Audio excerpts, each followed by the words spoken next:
Vai chegando, começando aqui essa transmissão ao vivo, a live do capítulo 4 do livro Espiritualidade Emocionalmente Saudável. Vamos aqui aguardando o pessoal que está chegando e a gente já vai começar a ajustar as coisas aqui. Deixa eu diminuir o som aqui do notebook.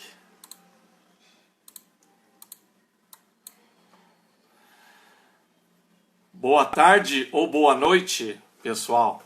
Para quem já está sentindo os efeitos da noite, boa noite. Para quem ainda está sentindo os efeitos da tarde, boa tarde. Nós estamos aqui pontualmente às 18 horas desse sábado, dia 2 de maio de 2020. Para quem for assistir essa transmissão gravada no site, ou melhor, no perfil do notebook da Igreja Presbiteriana Independente de Moinho Velho, já vai ser dia 3 de maio ou subsequente às datas aí, dependendo do dia que porventura você for assistir. Eu estou dando início a essa live e hoje num horário um pouco diferente, não muito usual daquilo que nós começamos aí a fazer desde o início. As primeiras gravações eu comecei a realizar no sábado pela manhã, normalmente às 10h30 da manhã. No sábado passado eu precisei fazer às 15 horas e excepcionalmente hoje nós estamos fazendo às 18 horas esta live. Para quem nos acompanha aí semanalmente, você deve ter percebido duas diferenças. A primeira tem relação com o horário, né? Um horário diferente, e a segunda diferença que você deve estar notando aí é com relação ao cenário de fundo, uma vez que eu sempre gravo lá na sala da minha casa, no meu apartamento, com a minha estante de livros ao fundo, que é o espaço mais adequado que eu tenho lá. Já vou explicar por que eu estou com um cenário diferente aqui, porque nós fizemos esse horário diferenciado. Deixa eu dar oi aqui para quem está chegando. A Vera, Paulinho, a Ivone, a Grazi. Quem mais aqui? A Ivanete. Bom, legal, gente. Obrigado pela presença de vocês. E Carol chegando aqui agora também. Então a gente agradece e nós vamos dando essa introdução aqui para a gente ir seguindo e batendo um papo, então, e falando sobre o nosso estudo. Bom, vamos lá. Só dois detalhes, então, antes da gente partir para o conteúdo propriamente dito. Como eu comentei, por que nós estamos num horário diferente e num cenário diferente? Bom, na sexta-feira, que foi ontem, né, pela manhã, faleceu a tia da Thaís, minha esposa, e nós já sabíamos que ela estava mal já há algum tempo. Ela passou um bom tempo internada e infelizmente não resistiu e acabou vindo a óbito. Foi um fato triste para a família, mas enfim, a gente entende que essas coisas também são parte da vida, são contingências da vida. Bom, nós estávamos há 45 dias de quarentena em São Paulo e nós, então, diante dessa situação, precisamos viajar para o interior de São Paulo para acompanhar o velório e o ofício fúnebre. E até por ser pastor, né, e familiar também, participei do ofício fúnebre. Então precisamos nos deslocar até Presidente Prudente, que é uma cidade a mais de 500 quilômetros de São Paulo, que é a cidade da nossa família. Então essa é a razão pela qual nós precisamos sair, né? Não é algo que a gente tinha planejado e nem é o que a gente recomenda, né? A gente tem procurado ser o mais cuidadoso possível com a quarentena, mas também isso é uma contingência do Ministério Pastoral, né? Em situações de luto, de velório, o pastor tem as duas ou três situações distintas. a gente se alegra quando tem batismo, a gente se alegra quando tem casamento e a gente também chora quando tem luto, né? Então, nesse momento, a gente veio para dar uma assistência, um conforto à família. Então, hoje eu estou na casa da minha mãe, aqui em Presidente Prudente. Esse é o cenário aqui daquele que foi o meu quarto por muitos anos, quando eu era solteiro. E agora a gente retorna aqui, então. Tá bom, gente? Então,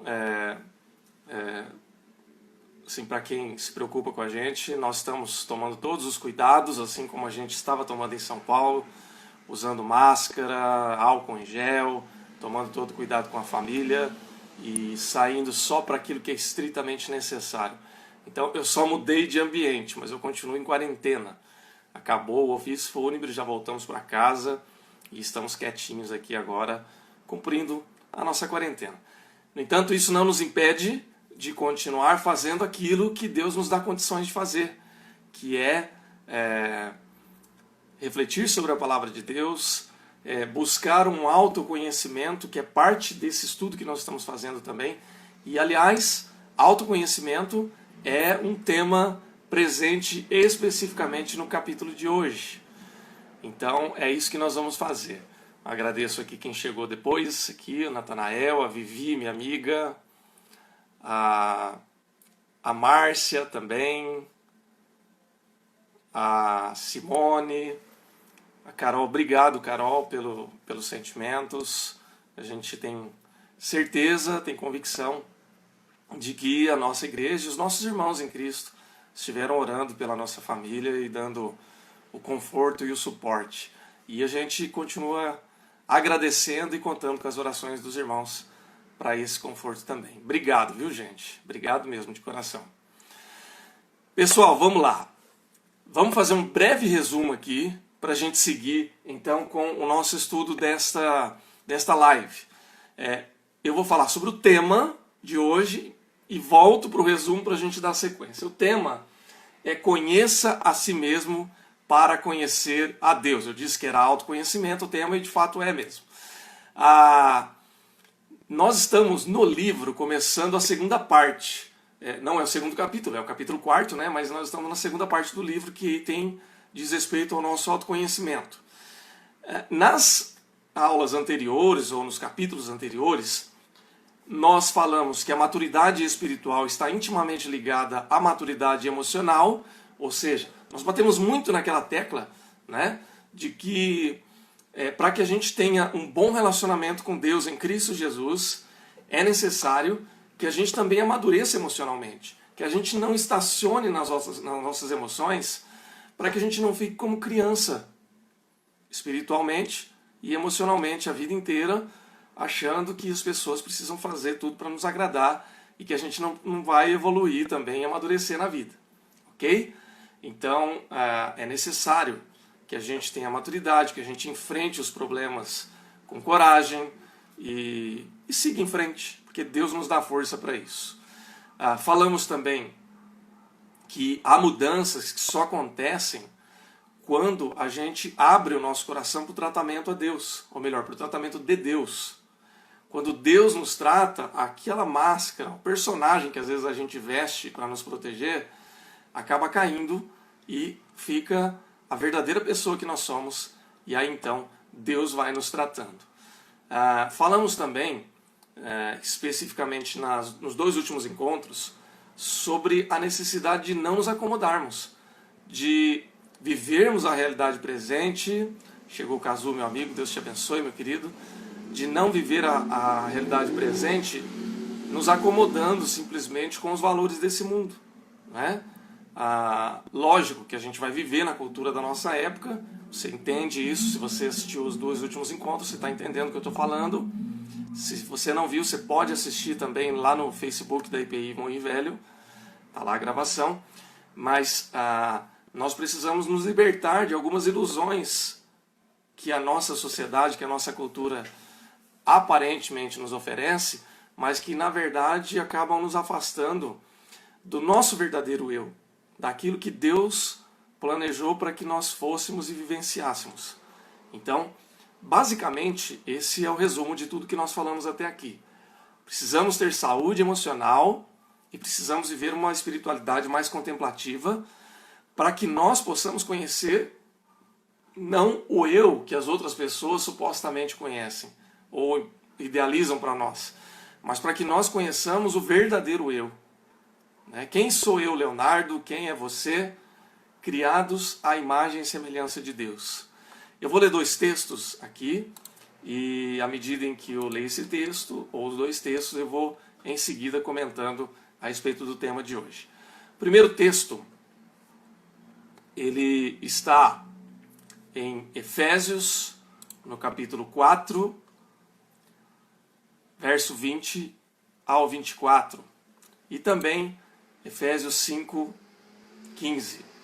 Diz assim, primeiramente Efésios 4, 20 a 24. Todavia, não foi assim que vocês aprenderam de Cristo. De fato, vocês ouviram falar dele e nele foram ensinados de acordo com a verdade que está em Jesus. Quanto à antiga maneira de viver, vocês foram ensinados a despir-se do velho homem, que se corrompe por desejos enganosos, a serem renovados no modo de pensar e a revestir-se do novo homem, criado para ser semelhante a Deus, criados para ser semelhantes a Deus em justiça e em santidade provenientes da verdade. Então, esse é o propósito de Deus, é para isso que Deus nos criou. Ele nos criou para que nós sejamos a imagem e semelhança dele, como de fato nós somos, mas Deus quer que nós fiquemos revestidos de um novo homem, de uma nova criatura. Se você é cristão, você entende muito bem essa linguagem, essa linguagem do velho homem e do novo homem. O que é o velho homem? O velho homem é aquele que passou por uma antiga experiência, que era uma criatura diferente, e o novo homem é aquele que passou por uma transformação em Cristo. Gente, deixa eu só conferir uma coisa aí com vocês. A transmissão está chegando para vocês. Se vocês estão me ouvindo agora, me dá um joinha, por gentileza. Que no meu computador aqui não está acusando sinal de internet. Vocês estão me ouvindo aí? Está chegando a transmissão para vocês normal? Se tiver, vocês me dão um joia ou um sim aí, para eu saber. Aqui. Ah, joia. Joia. Obrigado, gente. Eu fiquei preocupado aqui porque... Deixa eu até ver a conexão aqui. Ok. Porque aqui no computador não acusou a internet. E eu tô... Desde a hora que eu cheguei aqui na casa da minha mãe, estou tentando chegar num acordo com a internet dela aqui. Mas vai dar tudo certo, se Deus quiser. Tá bom? Bom, joia. Então, o que é que Deus tem para nós quando nós falamos do velho homem e do novo homem? Nós, quando temos um encontro com Cristo, nós falamos e conhecemos o conceito de sermos nova criatura em Cristo Jesus. O que significa isso? Eu era uma pessoa, a linguagem da Bíblia ela não é muito inclusiva, Eu gosto, por exemplo, quando eu escrevo textos, eu prefiro usar a expressão ser humano. Por quê? Porque o ser humano, ele se refere ao homem, à mulher, à criança, adulto, idoso. Então, quando a gente fala do velho homem, nós estamos falando de qualquer pessoa, ok? O que quer dizer isso? Que quando a gente se despe do velho homem, nós somos o que somos, mas nós começamos a viver de acordo com outros valores. Valores espirituais, valores de atitude, valores emocionais também. E passamos a revestir-se do novo homem. Eu gosto dessa expressão revestir-se do novo homem, porque ela não dá a ideia de algo instantâneo, automático, do tipo, bom, eu tive uma experiência com Cristo hoje, hipoteticamente, você vai na igreja, você se decide por Cristo, ou mesmo você já tomou essa decisão, mas você tem lá um impacto espiritual, Deus visita o seu coração, você se emociona, você chora, você faz um compromisso na presença de Deus, e muitas vezes você acha que depois daquilo, automaticamente as coisas vão mudar. Isso não é necessariamente verdade. Essa experiência espiritual que nós temos com Cristo, ela é um passo fundamental, sem dúvida nenhuma, mas é o start. Então, eu não posso experimentar uma mudança sem essa experiência, tá claro? Eu tenho que passar pela experiência com Cristo, ou eu tenho que passar por uma experiência impactante em algum momento. seja numa leitura bíblica em casa, seja assistindo um vídeo, seja participando de um culto, cantando um louvor, não importa, Deus usa de diversas formas. Mas esse é o momento inicial, onde Deus ele quebranta o nosso coração, e a partir daí nós temos que seguir em frente. E aí é a ideia de revestir-se do novo homem. É a ideia da gente começar a tirar peças do velho homem e começar a vestir peças novas do novo homem. Quais são essas peças? Quais são esses elementos? Qual é a troca que nós devemos fazer? É a troca dos nossos valores, das nossas motivações e dos nossos sentimentos. Agora, aí então nós entramos mais profundamente no tema de hoje. Por quê? Porque de fato nós só podemos fazer essa troca ou revestir-se desse novo homem quando nós começamos a nos conhecer verdadeiramente. Quem sou eu? Quem é o verdadeiro Leonardo? Quem é a verdadeira Carol? Quem é o verdadeiro Pedro? Quem é o verdadeiro Felipe, a verdadeira Vera? Quem somos nós, afinal de contas? Então, é assim que nós caminhamos. Me permitam citar aqui alguns pensadores que o autor, Peter Scazzero, ele cita aqui, e eu gosto, já conhecia esses autores, né? E faço coro com eles com relação a essas afirmações, porque penso da mesma maneira. Começando pelo apóstolo Paulo, que todos nós conhecemos, né? Ele fala em Efésios 4, 22 a 24, né? É um resumo aqui, né? A ideia da gente se despedir do velho para o novo homem. Um pensador cristão também, chamado Mestre Eckhart, ele falava assim que ninguém pode conhecer a Deus sem conhecer a si mesmo. A ideia de que eu só tenho conhecimento real do meu relacionamento com Deus quando eu me conheço. Uma grande pensadora da espiritualidade também, Teresa d'Ávila, ou no seu texto você vai encontrar Santa Teresa de Ávila, é a mesma pessoa, ela fala assim que quase todos os problemas da vida espiritual têm a sua origem na falta de autoconhecimento. Ou seja, por que eu não tenho uma espiritualidade saudável? Porque eu não me conheço. Porque eu não sei verdadeiramente quem eu sou. Né? Na superfície eu sei, mas quando eu preciso descer um pouco mais profundamente, não. Eu não me reconheço como eu deveria me reconhecer. E aí isso acaba gerando uma série de problemas de ordem espiritual. Um grande pensador da Reforma Protestante, João Calvino, que ele foi, vamos dizer assim, o grande responsável pela ala reformada protestante, né, dos protestantes, vamos dizer assim, né, como por exemplo os presbiterianos, né, ele dizia assim, nas suas Institutas, que foi a sua maior obra, o seu maior texto de teologia. Ele dizia assim: a sabedoria verdadeira e substancial consiste em, primeiro, conhecimento de Deus, ou seja, para que eu seja verdadeiramente sábio, isso é bíblico, né? O Salmo 90 ele fala que nós precisamos procurar a Deus e pedir para que Ele nos ensine a ter um coração sábio, para que nós saibamos até contar os nossos dias. Então, a sabedoria verdadeira consiste, primeiro, no conhecimento de Deus, preciso conhecer a Deus, e, segundo lugar, o conhecimento de nós mesmos. Eu preciso me conhecer. O problema é que a grande maioria de nós, não vou dizer que são todos, mas eu estou quase generalizando aqui, tá? Me permita. A grande maioria de nós morre sem saber quem é ou quem foi. Eu não vou falar especificamente do ofício fúnebre que eu realizei hoje, que nem é o caso, mas de uma maneira geral, né? Eu já fiz dezenas e dezenas de ofícios fúnebres e é sempre um momento muito delicado, muito triste. E, na verdade, assim, é um misto de emoções, né? Porque você, especialmente para o cristão, para aquele que crê na ressurreição em Cristo, a gente fica triste, porque há uma separação, uma perda de um ente querido. Ao mesmo tempo, a gente se alimenta da esperança da ressurreição, e a gente se lembra das promessas de Cristo. Então, a gente meio que procura equilibrar esses sentimentos, sentimento, nós vamos falar muito ainda sobre isso. Mas, no geral, a gente começa a perceber que nesse momento a gente começa a ter que fazer reflexão. reflexão sobre os nossos relacionamentos, sobre a forma como a gente lida com as coisas. Por exemplo, não é verdade que quando a gente chega numa situação limite da nossa vida, quando você fica muito doente, quando você fica internado, quando você passa perto da morte, ou quando alguém que você ama muito, que está perto da morte, escapa daquela situação, você não faz um repensar da sua vida? Você não fica falando assim, puxa, eu vou aproveitar melhor meu tempo, vou aproveitar melhor essa pessoa, eu vou dar mais atenção, não vou me estressar tanto com as coisas, e etc, etc.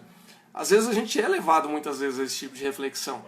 E a gente é levado a essas reflexões porque, de fato, se nós nos conhecêssemos como Deus verdadeiramente nos fez, não que nós não faríamos essas reflexões, porque isso faz parte da vida, é o processo do amadurecimento. Mas nós nos arrependeríamos menos de coisas que nós deixamos de fazer e não sofreríamos emocionalmente tanto com situações do nosso dia a dia.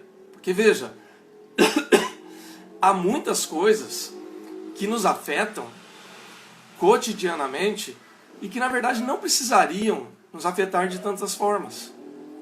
Às vezes a gente se estressa demais com a esposa, com o marido, com os filhos, com os pais, e não precisava ser assim. A forma como a gente interpreta as coisas às vezes nos afeta demais e a gente não para pensar por que isso nos afeta. Por que eu discuto com uma pessoa que às vezes eu amo ou que tem muito valor para mim, como um pai, uma mãe, um esposo, um marido, meu irmão de sangue, meu amigo chegado, meu filho? Por que a gente faz isso? Né? É claro, faz parte das relações humanas, mas será que muitas vezes a gente não deveria ou não poderia lidar com essas questões de uma outra forma? Eu estou falando no aspecto das relações humanas, por quê?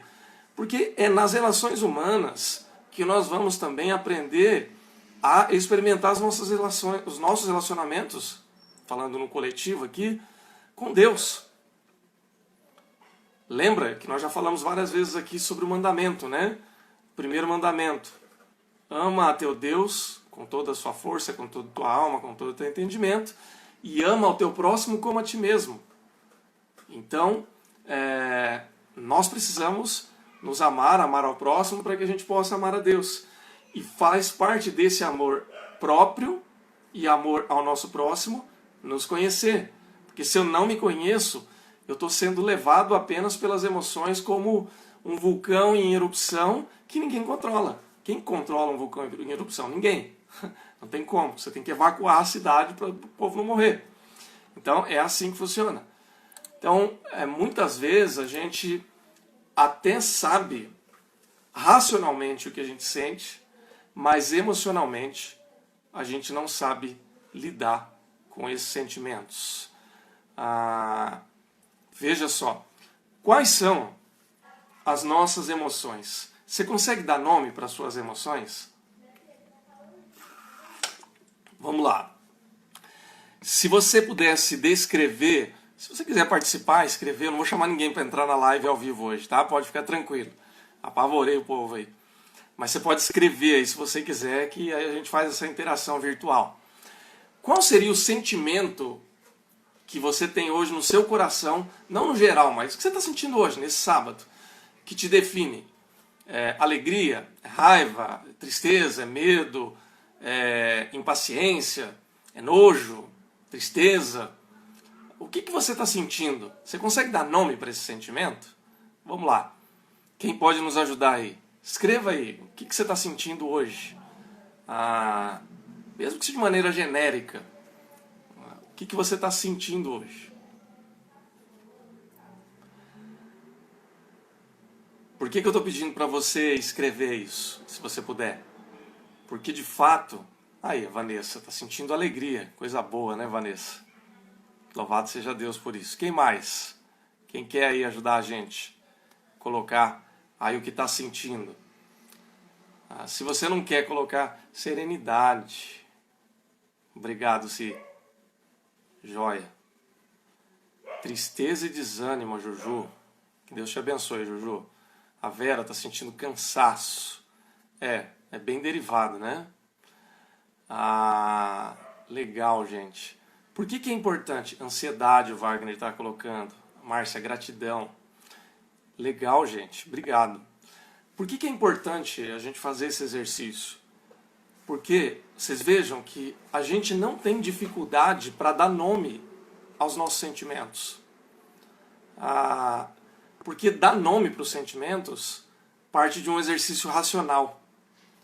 Medo do amanhã, já é uma coisa mais profunda aqui que a Simone colocou, né? Medo é um sentimento bem específico, mas ela já deu aqui o predicado, né, do amanhã, então ela sabe. Ansiedade, a Ivone colocou.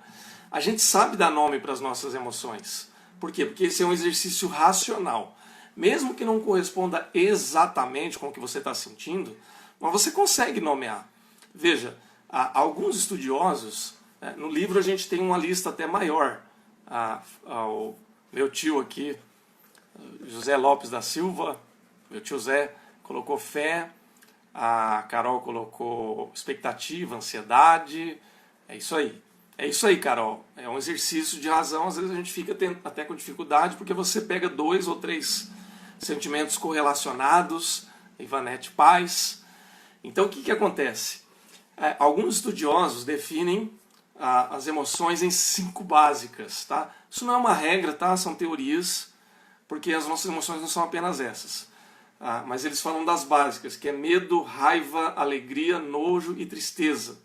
E a partir dessas 5, é como se fosse 5 troncos, aí você tem emoções derivadas. Então, por exemplo, junto com o medo você pode ter ansiedade. Ansiedade seria um galho desse tronco do medo.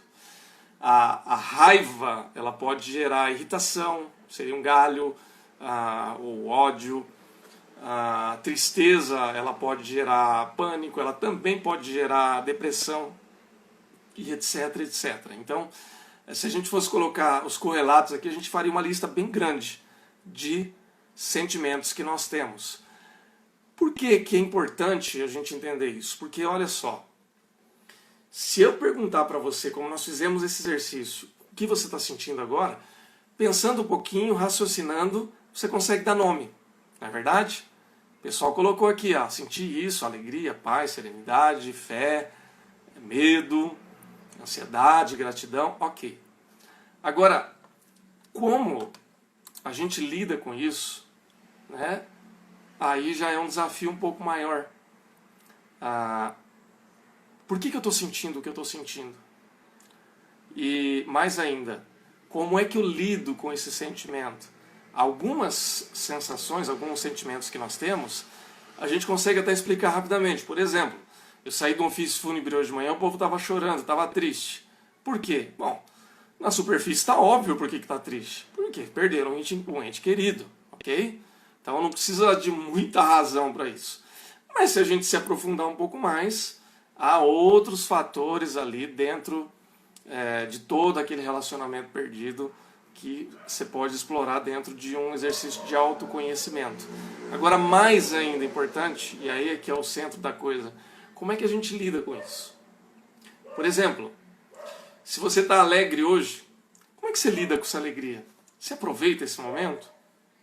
Você se regozija? Você consegue manter esse sentimento de alegria, que é um sentimento positivo, por mais tempo? Ou é uma coisa de um dia só? Se você sente ansiedade, medo, tristeza, que são sentimentos nomeados, né, como negativos, não necessariamente mas vamos aqui colocar aqui porque nos machuca, né? Como é que a gente lida com isso? Quando eu estou triste, como é que eu lido com isso? Eu sei lidar com tristeza? Eu sei lidar com solidão? Eu sei lidar com a minha raiva? Eu sei lidar com as minhas frustrações? Eu conheço realmente quem eu sou? Por que eu fico assim? E quando eu estou assim, como eu estou agindo? Porque veja, eu posso ficar triste, posso ficar desanimado, mas isso não significa necessariamente que eu vou deixar que outras pessoas me afetem por isso. Ou pode ser que eu também não afete outras pessoas com isso. No entanto, eu posso lidar muito mal com isso. E posso fazer a vida de outras pessoas um verdadeiro inferno. Ou posso fazer com que a minha vida se torne um inferno também. Então depende muito da maneira como a gente lida com isso. Muitas vezes, nós passamos por essas situações e a gente não sabe exatamente como lidar com as nossas emoções, com os nossos sentimentos. Por quê? Porque muitas vezes a gente acha que os sentimentos negativos eles não fazem parte da vida do cristão. Você já se sentiu assim? Muitas vezes a gente acha que não pode, por exemplo, ficar com raiva, que a gente não pode sentir medo, que a gente não pode ficar ansioso, que o cristão não pode demonstrar tristeza. Será que é assim mesmo? Será que é assim que Deus nos criou? Veja, me permita citar uma parte do texto aqui do livro, e a gente vai falando um pouco sobre essas questões todas, né? Deus, Ele nos criou a sua imagem e semelhança, nós sabemos disso. E nós sabemos também que Deus, por ser o nosso Criador, Ele também sentia. Deus também tem emoções. Deus também sente tristeza. Deus também se alegra. Deus também fica irado. Deus também fica, vamos colocar aqui, né, compadecido, né, com compaixão da gente. Então, por exemplo, a gente vê o texto de Gênesis 1, 25 e 31, né, que Deus, quando termina a criação, ele vê que tudo aquilo era bom. Ou seja, Deus se deleitou, ele teve prazer na criação dele. Sabe aquela sensação gostosa quando você faz um negócio muito bacana? Por exemplo, você faz aquela comida gostosa, aquele bolo bonito, que fica, não só o cheiro e o sabor é maravilhoso, mas até esteticamente fica bonito. Faz aquele prato. E aí você fica olhando assim, você fica com aquele misto de dó de ter que estragar, cortar aquele prato, cortar aquele bolo, por exemplo, aquela comida, mas ao mesmo tempo você se deleita no sabor. Você fica feliz quando as pessoas que estão ao seu redor comem e falam: nossa, que delícia, que lasanha gostosa que você fez. Que carne deliciosa que você assou. Não é? Não é prazeroso? É gostoso. Quando você faz uma obra de arte, para quem pinta, para quem desenha, né, e você termina assim, e você fala: puxa, como ficou lindo. Eu, como não sou um artista dos desenhos, e faz parte do meu ofício escrever, às vezes eu escrevo um texto, depois eu vou fazer revisão, olho assim, falo: gente, não é que ficou bom mesmo esse negócio? Agora, com a autoestima bem trabalhada em Cristo, a gente até se sente mais realizado, né? Olha assim e fala: nossa, ficou legal, ficou bem distribuído os tópicos, assim, ficou bem coerente. Então, é prazeroso, você se sente bem. É uma coisa boa. Então Deus, é o que a Carol falou aqui, realização. Deus, quando criou todas as coisas, ele teve esse sentimento.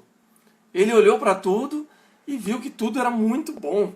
Ele se saboreou, ele ficou admirando, ele ficou olhando para a criação dele. E ele viu, usando a nossa linguagem assim, acho que Deus deve ter pensado, falando: rapaz, olha, mas será que eu fiz bem esse negócio mesmo? Tá bonito, tá coerente. Então Deus tinha sentimentos, Deus tem sentimentos. Deus, no Gênesis 6, quando ele vê a maldade do homem pesa no coração dele. Deus ficou triste. Deus ficou magoado no seu coração, no seu íntimo, pelo mal que a criação estava fazendo para si mesmo. Deus, ele também se apresenta como um Deus zeloso, cuidadoso. Deus, ele apresenta, inclusive, ira, né? Jeremias 30, 24 diz que o furor da ira do Senhor não retrocederá, até que ele tenha executado e cumprido os propósitos do seu coração. Ou seja, a ira de Deus mostra que ele vai até o fim quando ele precisa resolver as coisas. E ele está motivado por um sentimento aqui. E aí a gente pode ir longe, né? João, no capítulo 11, mostra Jesus compadecido da morte do seu amigo e ele chora. Jesus demonstra sentimentos, demonstra emoções, porque ele era plenamente humano e ele era feito à imagem e semelhança de Deus. Então, nós também somos feitos à imagem e semelhança de Deus. Nós temos sentimentos, nós temos também emoções. Só que nós precisamos conhecer as nossas emoções. muitas dessas emoções a gente procura enterrar. O problema é que a gente enterra ela viva.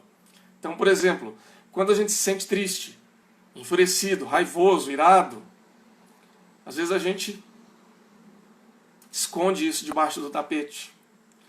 Da mesma forma, quando a gente está alegre, feliz, quando a gente está realizado, pode ser que por uma questão cultural, ou de temperamento, ou de autoestima, a gente não demonstre isso. Eu brinquei aqui falando, né, que quando às vezes eu escrevo um texto que eu acho que está bonito, que está bem escrito, bem coerente, eu me sinto bem. Agora, gente, hoje eu consigo falar isso, mas nem sempre foi assim. Houve uma época na minha vida que a minha autoestima ela não estava tão equilibrada para que eu pudesse falar isso. No meu íntimo eu até sentia isso, mas eu achava que se eu fosse falar isso, ou eu ia ser muito orgulhoso, prepotente, ou eu, na verdade, no meu íntimo eu sentia que estava bom, mas eu tinha a insegurança de expor isso para as outras pessoas, porque talvez alguém olhasse e dissesse assim, não está tão bom assim. Não, esse texto não é lá essas coisas, não. E isso ia refletir diretamente no meu ego. Ia me machucar. Tinha a ver com o meu autoconhecimento e com a minha autoestima. Tá claro isso, gente? Faz sentido para vocês? Muitas vezes a gente coloca escondido em um cantinho as nossas emoções porque a gente não sabe lidar com elas. Então, o problema é que não se enterra a emoção, viu, gente? Emoção enterrada, ela não morre. Emoção enterrada, ela fica viva. E aquilo que está enterrado vivo vai romper. Vai querer sair, uma hora estoura. Uma hora sai. Para ser bem pleonásmico, né? Ela sai para fora. Ok? Ela estoura, ela vaza. Ela não fica. Então, é necessário que a gente se conheça. Aí você pode me perguntar, né? Você pode pensar assim, como é que uma emoção não bem tratada, não bem conhecida, ela vai emergir, ela vai explodir, ela vai estourar? Sabe como que isso acontece, gente? Acontece de maneira fisiológica. Deus nos deu um corpo, Deus nos deu uma mente, que ela não é palpável, né? Veja que mente é diferente de cérebro. Cérebro é o órgão, né? Que a gente tem aqui na nossa caixa craniana. A mente é onde está o centro das nossas emoções e dos nossos pensamentos subconscientes. Tá ok? Consciente também. Mas a mente consciente ela é racional. Ela está aqui racionalizando e fazendo associação para tudo que nós estamos falando aqui.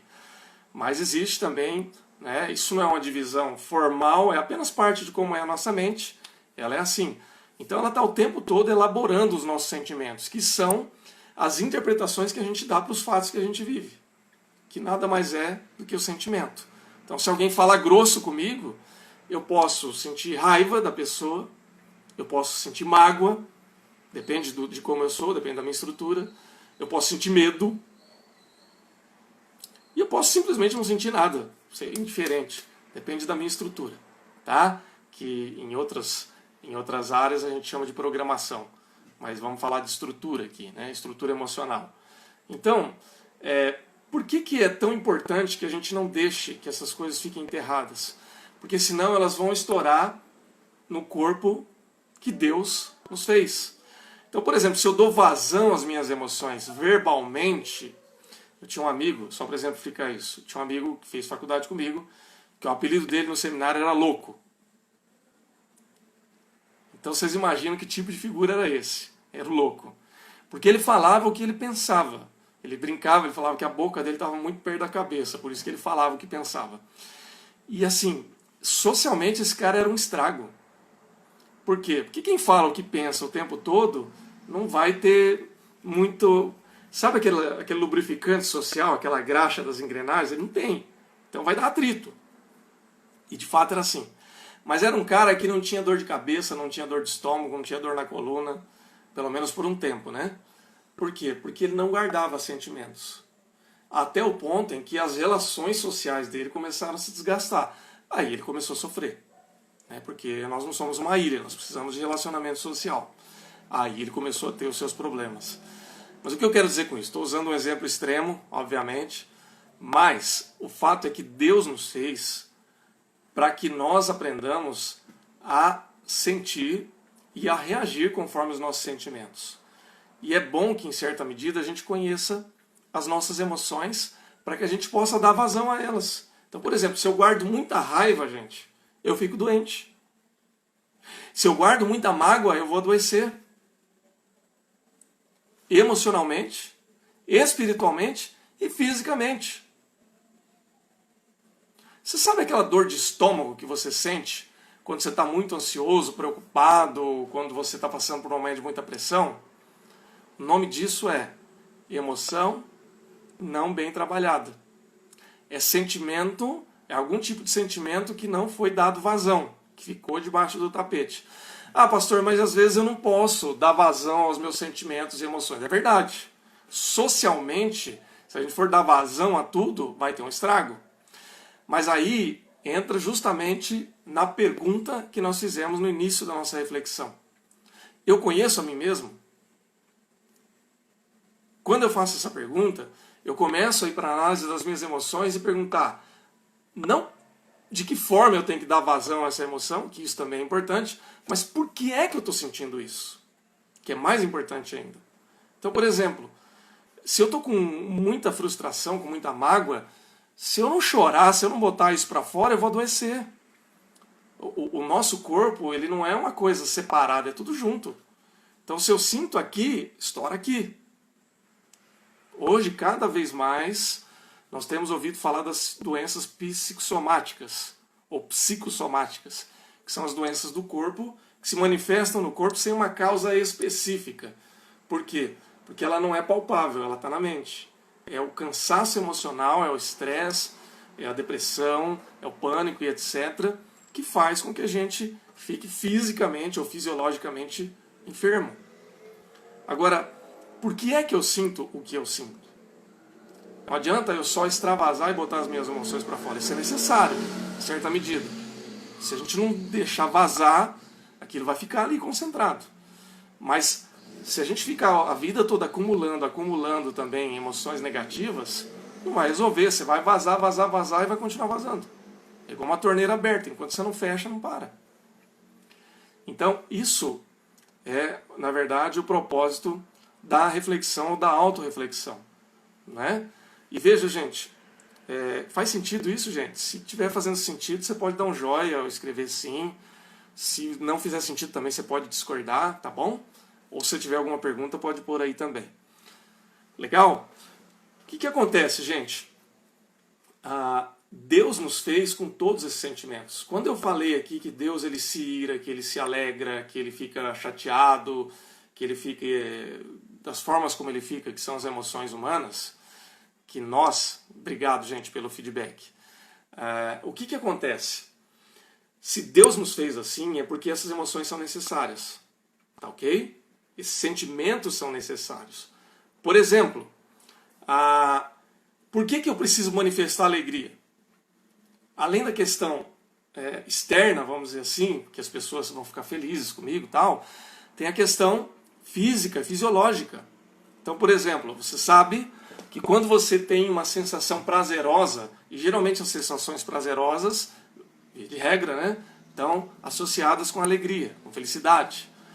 Nesse momento você tem uma descarga química no seu organismo, você tem hormônios de satisfação, serotonina, uma série de descargas químicas e fisiológicas que vão fazer com que o seu corpo fique bem. Não é gostoso dormir uma boa noite de sono? Vou falar a verdade. Não importa se você gosta de dormir 10 horas por noite, ou 8 horas, ou 7 horas, cada um tem a sua necessidade. Mas uma noite de sono bem feita, ela é prazerosa. Aliás, nós já comentamos aqui em outro momento que tudo aquilo que é necessário para a sobrevivência humana é prazeroso, não é? Comer é prazeroso. Beber água quando você está com sede é prazeroso. Ir no banheiro quando você está apertado é prazeroso. Dormir é prazeroso. Ter relação sexual, que é a questão da procriação, né, da sobrevivência da espécie, ou da ordem de Deus, dependendo da ótica que você vai ter aí de crescer e multiplicar, é prazeroso. Então Deus fez tudo aquilo que é necessário para a sobrevivência humana de forma prazerosa. E cada vez que a gente experimenta uma sensação prazerosa, o nosso corpo ele se regenera. Ou seja, a gente precisa de noite bem dormida para o nosso corpo se regenerar. A gente precisa fazer atividade física para ter uma descarga de serotonina, de hormônios de bem-estar, de reconstrução das fibras do corpo. Tudo isso é bom, é necessário. E quando a gente sente medo, ou quando a gente sente raiva, ou qualquer outra sensação que é chamada de negativa, a gente também tem uma série de descargas no nosso corpo. Por exemplo, quando você sente medo, quando você leva um susto, quando você está numa situação de perigo, você não fica com a adrenalina em alta? A adrenalina também é uma substância do organismo. Ah, mas a adrenalina é ruim, a adrenalina faz mal. Não, senhor. O que faz mal é a adrenalina em excesso. É você estar constantemente recebendo descarga de adrenalina. A adrenalina é necessária em alguns momentos. Porque, por exemplo, se você está numa situação de perigo, o medo ele te protege. O medo faz parte da proteção, para você não correr aquele risco. Se você precisar fugir, você tem adrenalina que vai aumentar a tua capacidade corporal de fuga. Seja uma fuga real, no sentido físico, de você correr, seja uma fuga no sentido mais metafórico, de você ter que evitar uma situação. Então esse sentimento não é necessariamente ruim. Assim como o nojo, por exemplo. Vocês sabem que o nojo é um sentimento que nos protege da gente comer alguma coisa que pode nos fazer mal, nos envenenar ou nos matar. Então ele não é necessariamente ruim. Só que vocês percebem que, por exemplo, nas relações sociais a gente também manifesta nojo. Nojo de pessoas, nojo de situações. Né? Alguns teóricos aí das expressões faciais, eles dizem que fazer assim, ó, é uma expressão de nojo. Então, o problema é o acúmulo dessas sensações e a interpretação que nós damos às coisas que acontecem, que fazem com que a gente sinta o que a gente sente. Então, a Gisele está falando aqui, igual quando vem um buzinaço, quando vamos atravessar a rua e a gente recua. Isso aí. Você leva um susto, seu coração dispara, o seu corpo tem uma descarga, e é tudo muito rápido, é quase que instantâneo. E aí você leva aquele susto e volta, né? Até por reflexo. E depois, dependendo do nível do susto, você fica até tremendo, não fica? E, às vezes a gente até xinga, né? Quando alguém dá o susto. Mas na verdade você foi preservado, porque se você não escuta a buzina, você é atropelado. Vocês sabem, por exemplo, que a tecnologia dos carros elétricos hoje está avançando tanto que esses carros, o motor elétrico ele é silencioso, porque ele não é a combustão. E eles estão colocando dispositivos que fazem ruído no carro. Um ruído chique, ok? Mas um ruído por quê? Para que as pessoas que estão transitando escutem o carro. Senão elas vão ser atropeladas. Então faz parte, né? Quem nunca, né, Gi? Pois é assim mesmo. Deixa eu contar para vocês aqui que um dos meus passatempos, não faço isso recorrentemente porque eu tenho juízo, né? Mas a Thaís, ela é muito fácil de dar susto. E eu gosto de sacanear ela, dando uns sustos de vez em quando. Mas, cara, ela fica... A descarga de adrenalina dela é forte. Por isso que eu não posso fazer isso muitas vezes. Mas é divertido, às vezes eu faço como arte de marido e mulher. Mas, enfim, o que eu quero dizer com isso? Olha só, por que tem muita gente, por exemplo, que tem síndrome do pânico? Tá, não vou dar uma de médico aqui, mas vou só explicar como é que funciona a lógica. O que a pessoa sente quando ela está em síndrome do pânico? Medo, palpitação, coração acelerado, desregulado, às vezes não desce, né? Começa a transpirar, suar, começa a tremer, fica em estado de alerta permanente. Síndrome do pânico, ok? Sem uma causa aparente. Que tipo de sensação que a gente pode associar com um sentimento? É o sentimento de adrenalina, de medo, de raiva, de fuga. Não é? Quando você precisa sair de uma situação dessa, você fica nesse estado. Quando você leva um buzinaço, você fica assim. Palpitação, tremendo, transpirando, camisa chega até a ficar suada, né? Só que essa é uma sensação normal. Só que quando a gente acumula essas sensações, a gente começa a ficar em estado de alerta o tempo todo. Resultado? Pânico fora de hora. Aí, você começa a tomar remédio. O remédio vai ajudar. Por quê? Porque ele vai mexer quimicamente com o teu cérebro para desacelerar. Agora, se você não trata, então, eu não estou dizendo que o remédio é ruim, às vezes ele é necessário, se você está num ponto muito alto. Mas, se eu não me conheço, se eu não sei por que eu estou sempre... Por que eu preciso ficar sempre no estado de alerta? Isso não é normal. Por que eu tenho que sentir raiva o tempo todo? Isso não é normal. Por que eu tenho que sentir mágoa o tempo todo? Isso não é normal. Por isso, não basta eu dar nome ao meu sentimento. Eu preciso entender por que eu me sinto como eu me sinto. Ok, gente? Bom, Deus, Ele nos criou então dessa maneira e Ele nos ama pelo que nós somos. Gente, só me permita uma coisa. Hoje nós estamos aqui, faltam 10 minutos mais ou menos para essa live encerrar. E eu não vou fazer 2 horas de live como a gente tem feito nos últimos 2 semanas. Mas eu também gostaria só de terminar essa parte, então pode ser que a gente fique mais uns 15 ou 20 minutos no máximo, depois que encerrar essa primeira hora. Vocês topam ficar comigo mais um pouquinho? Uns 15, no máximo 20 minutinhos a mais? Pode ser, gente? Aí eu encerro essa primeira live, que falta 10 minutos, e eu já abro uma nova, vocês entram de novo, e a gente fica mais 15 minutinhos conversando. Se você topa, dá um joinha aí, só para eu saber, para não ter que acelerar demais aqui. Porque esse capítulo nós vamos fazer em 2 partes, e a primeira parte eu estou quase concluindo aqui, mas nós vamos seguir mais um pouco. Tá, joia? Então vamos lá. Então, a gente muitas vezes não sabe lidar com essas emoções, com esses sentimentos, mas a gente tem que entender que Deus nos projetou fisiologicamente para isso. Deus nos projetou para ter medo também, para ter raiva, para ter alegria, para demonstrar essas coisas. Se a gente não lida bem com isso, a gente começa a ter problema. Primeiro começa a aparecer nas relações sociais. Depois começa a aparecer de maneira fisiológica. E às vezes a lógica inverte e etc. Ok, Vanessa, depois eu vou deixar gravado, você pode acompanhar depois, tá bom? E aí então a gente acaba vivenciando essas coisas. Tem gente que vive com enxaqueca. Ora a Deus e pergunta, que sentimento é esse que está fazendo com que eu sinta enxaqueca direto? Tem gente que vive com dor de coluna, tem gente que vive com dor de barriga, dor de estômago. Tem gente que tem fibromialgia. Tem gente que não dorme, né? Tem insônia crônica. Então, é um bom exercício, se você não conseguiu entender por quê, pede para Deus que Ele vai te mostrar. Qual é o sentimento? É raiva? É mágoa? É culpa? É angústia? É ansiedade? É tristeza? Que sentimento é esse? Uma vez que você descobriu esse sentimento, começa a perguntar por que eu me sinto assim? O que é que me afeta para que eu me sinta dessa forma? Porque ninguém é triste empiricamente falando, né? Você não nasce triste, você não nasce alegre, você nasce com todos os sentimentos latentes. Agora, a interpretação que a gente dá com os fatos e com os relacionamentos é que vai nortear os sentimentos que a gente tem.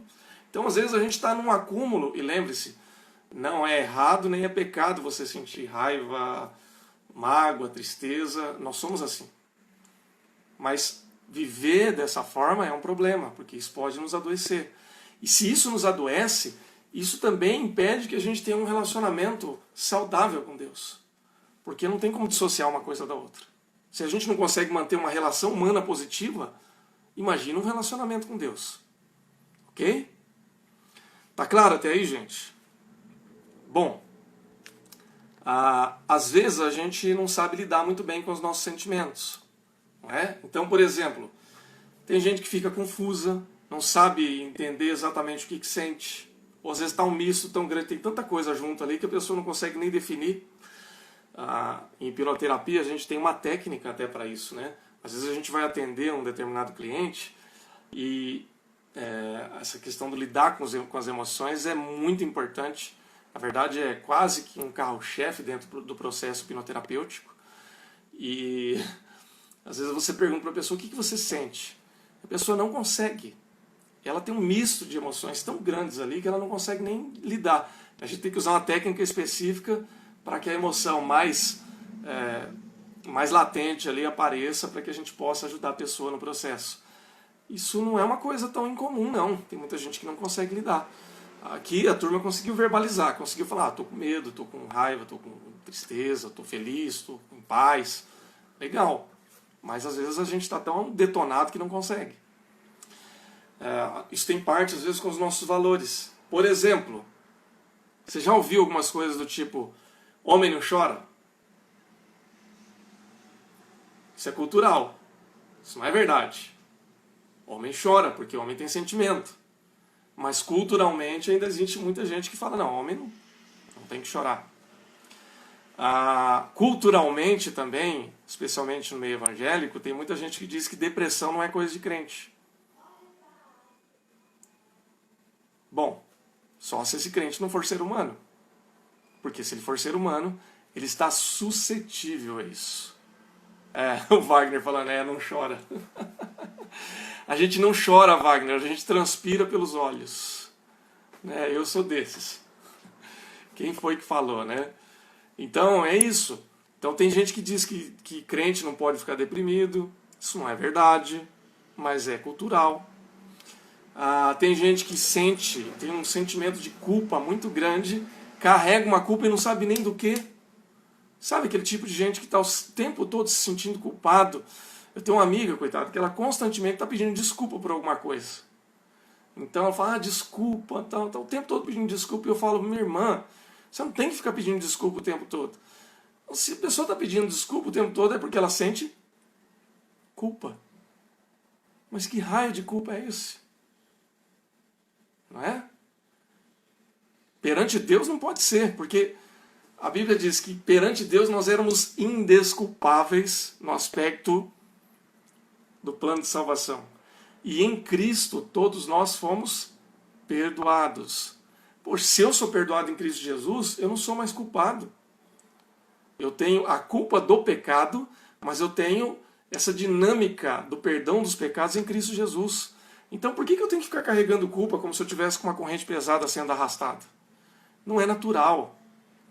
Mas muita gente sente uma culpa e não sabe nem do que. Tem gente que carrega um sentimento de vergonha muito grande. Tem gente que se sente envergonhado, tem uma vergonha terrível. Eu tenho um amigo que a gente brincava com ele, que ele falava isso, né? Que às vezes a gente ia num lugar um pouquinho mais arrumado, num bar, num lugar de festa, e ele falava assim, olha, eu não vou entrar nesse lugar não. Por que não? Porque tá todo mundo me olhando, eu me sinto mal. Mas quem tá olhando pra você, cara pálida? Não, ali ó, aquele cara tá olhando pra mim. É verdade isso, viu, gente? Não estou exagerando, não. É um sentimento de vergonha. Vergonha do quê? Então, se a gente não se conhece, né, como é que a gente pode lidar com essas emoções? Eu preciso me conhecer. Preciso saber o que causa isso. Por que eu me sinto da forma como eu me sinto? Tá ok? Isso faz muita diferença. E quando a gente sente, mas a gente compreende o porquê nós estamos sentindo o que sentimos, então Deus trata conosco, ok? Aí então você começa a entender por que às vezes você sente aquela dor de barriga antes de uma responsabilidade, por que você sente aquela enxaqueca no dia que você está tendo que realizar determinadas coisas, quando você tem que lidar com algumas pessoas. Tem gente que a gente chama essa pessoa de azia, de enxaqueca. Porque tem gente que é difícil de lidar mesmo, pelo menos às vezes pra gente, né? Mas não necessariamente o problema está com a pessoa, às vezes o problema é a gente. É como a gente lida, como a gente interpreta a nossa relação com aquela pessoa. Ok, gente? Pessoal, nossa primeira hora aqui está encerrando, então já está quase entrando na contagem regressiva aqui. Eu vou encerrar e já vou abrir a live seguinte para a gente ter mais 15 minutos para encerrar isso aí. Ok, gente? Pode ser? Tamo junto? Vamos acompanhar? Eu encerro e aí você já aguarda, eu abro a live de novo, você já entra de volta, eu espero o pessoal entrar e a gente segue mais 15 minutinhos só para a gente encerrar essa parte. Ok? Espero você. Não sai daí não, tá bom? Nós já vamos começar.